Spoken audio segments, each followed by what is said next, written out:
dua poin itu yang penting.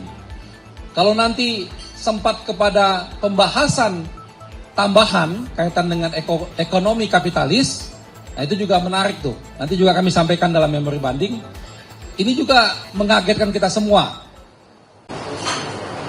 Nanti kami akan menjelaskan tentang detail apa saja yang kami ajukan dalam memori banding, nanti dibantu Pak Dodi, Pak Zaid, dan Pak Gito. Namun di awal kami ingin menjelaskan bahwa harapan kita kepada Pengadilan Tinggi DKI yang nanti akan menunjuk majelis hakim dalam memeriksa perkara ini untuk betul-betul memperhatikan semua fakta-fakta yang terjadi di persidangan. Karena memang kalau kita hanya mengandalkan resume persidangan, maka akan jadi bias nanti ceritanya. Tapi kalau fakta-fakta itu dibuka langsung oleh hakim tinggi, karena hakim tinggi ini masih sebagai yudek fakti, itu akan lebih jelas tentang kondisi bagaimana di persidangan. Kawan-kawan sekalian, secara umum kami sampaikan bahwa perkara ini sesungguhnya tidak terlampau sulit dan bukan perkara hukum yang kalau bahasanya itu ngejelimet itu enggak. Ini perkara biasa saja. Perkara biasa saja dan juga pemahaman hukumnya juga pemahaman hukum yang mungkin standar-standar saja. Jadi secara sederhana bahwa hakim di tingkat pertama itu telah memberikan putusan tentang telah terjadi perbuatan melawan hukumnya. Nah, perbuatan melawan hukum ini dijelaskan 1, 2, 3 apa-apa saja. Ya. Di tahap ini kami menjawab bahwa yang dimaksud dengan perbuatan melawan hukumnya yang tadi dijelaskan tadi bisa kami jawab, bisa kami jelaskan semua bahwa itu tidak sesuai dengan fakta persidangan. Nanti Mas Zaid bisa menjelaskan tuh apa-apa saja yang unsur tentang secara melawan hukumnya itu yang tidak sesuai dengan fakta persidangan. Ya, itu telah diuraikan semua. Itu poinnya di sana. Lalu selanjutnya di perbuatan melawan hukum itu kami jelaskan juga dalam memori banding ini tidak ada mens rea atau niat jahat. Yang sebetulnya itu pemahaman mens rea juga pemahaman yang bukan suatu hal yang baru, itu hal yang prinsip dalam hukum pidana. Dalam pasal 2 dan pasal 3, karena ini adalah delik material, harus ada unsur kesengajaan, ada dolus di sana. Maka mens rea wajib ada. Kalau tidak ada mens rea, tidak ada perkara ini. Itu juga kami jelaskan di sana. Lalu selanjutnya di bagian ini juga, perbuatan melawan hukum ini juga, kami jelaskan dalam memori banding, bahwa pemahaman perbuatan melawan hukum itu tidak selalu identik dengan pidana. Dia akan menjadi pidana kalau tadi ada mens rea tadi.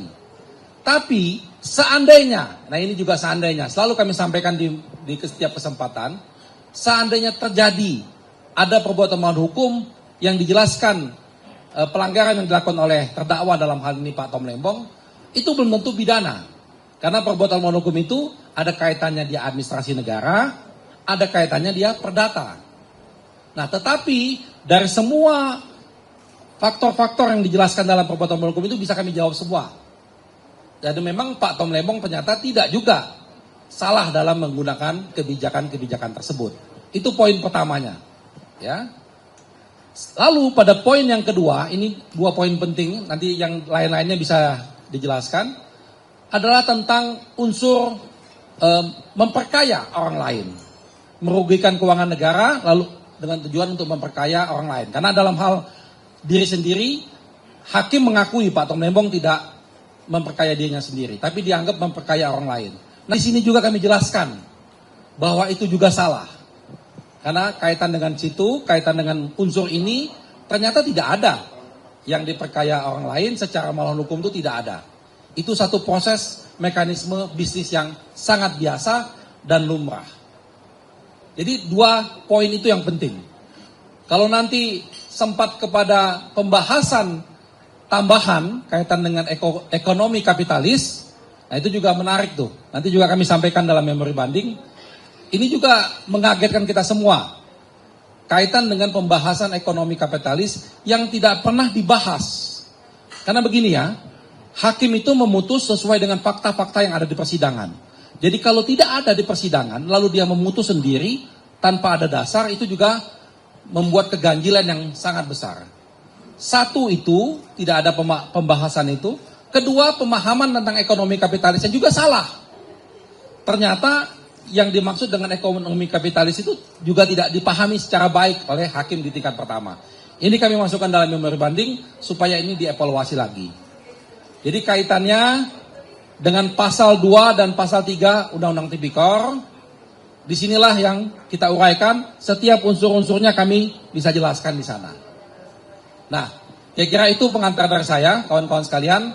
Nanti disambung oleh Pak Dodi, Pak Zaid, dan Pak Gito. Terima kasih. Silakan, Dodi. Baik, terima kasih Pak Ari. Selanjutnya kami berikan kesempatan kepada Pak Dodi. Bisa tolong dijelaskan juga terkait dengan apakah hakim dalam memberikan putusan ini sudah benar. Silakan. Baik, terima kasih. Assalamualaikum warahmatullahi wabarakatuh. Salam sejahtera bagi kita sekalian. Puji syukur kehadirat Allah Subhanahu wa taala bahwa kita masih diberikan kesempatan untuk menggali nilai-nilai kebenaran. Ya. Untuk melakukan evaluasi di dalam proses penegakan hukum di Indonesia yang selanjutnya akan sangat menentukan di dalam keberhasilan di dalam pembangunan ekonomi yang tidak terlepas dengan adanya kepastian hukum, ya, penegakan keadilan. Nah, berkaitan dengan sidang Pak Tom Lembong, jadi ada satu hal yang penting bahwa pengajuan banding yang kami lakukan itu bukan semata-mata karena memenuhi aspek formalitas, bahwa satu vonis yang tidak sesuai dengan harapan lalu mengajukan banding, bukan aspek formal ya yang menjadi semata-mata alasan banding, tetapi ada satu alasan yang sangat mendasar, ya, yaitu karena adanya suatu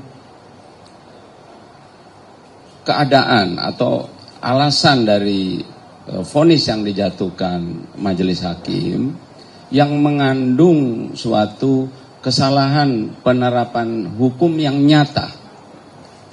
Seperti kita ketahui ya, di dalam media, di dalam dakwaan, terungkap di dalam persidangan, Pak Tom Lembong ini diajukan sebagai terdakwa dalam kapasitas sebagai menteri, di dalam menggunakan kewenangannya sebagai menteri menerbitkan persetujuan impor. Jadi jelas Pak Tom Lembong sebagai menteri.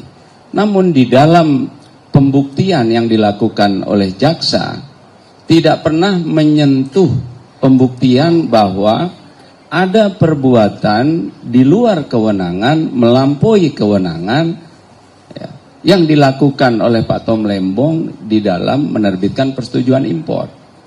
Bahkan sebaliknya, di dalam persetujuan impor yang dilakukan, semua dilakukan berdasarkan kewenangan-kewenangan. Jadi penggunaan pasal 2 sebagai pasal yang dinyatakan terbukti ya, sangat keliru secara nyata ya, karena pembuat undang-undang tindak pidana korupsi secara tegas memisahkan pasal 2 dan pasal 3 dengan maksud bahwa untuk pelanggaran yang dilakukan di dalam ruang lingkup kewenangan itu dikenakan pasal 3. Ahli di dalam persidangan sudah menjelaskan ya. Dalam hal kemudian dalam penggunaan kewenangan terdapat tindakan yang menguntungkan diri sendiri, baru boleh dikenakan pasal 2. Tetapi di dalam fakta persidangan sudah digali, tidak ada keuntungan yang diambil oleh Pak Tom Lembong di dalam menerbitkan persetujuan impor. Maka dengan demikian, pengenaan pasal 2 menjadi suatu kekeliruan yang sangat nyata dan kasat mata. Dan secara jelas sebenarnya hakim mengetahui bagaimana penerapan pasal 2 dan pasal 3. Begitu juga terkait dengan unsur-unsur. Ya, tadi Pak Ari sudah menyatakan bahwa pertimbangan-pertimbangan hakim secara jelas menabrak fakta persidangan. Nah, ini menjadi suatu catatan, ya, bagaimana fungsi panitera yang bertugas mencatat jalannya persidangan, bahwa apa yang dijadikan dasar oleh majelis hakim dalam hal menyatakan terbuktinya unsur menguntungkan orang lain, menyebutkan secara tegas bahwa pihak-pihak, ya, yang namanya Tony Wijaya CS itu menerima keuntungan. Padahal di dalam fakta persidangan secara jelas yang bersangkutan menyatakan di dalam keterangannya tidak pernah mendapatkan keuntungan apapun. Bahkan di dalam proses penyerahan uang titipan kepada jaksa, diakui bahwa yang menerima keuntungan adalah perusahaan-perusahaan di mana Tommy Seth bekerja.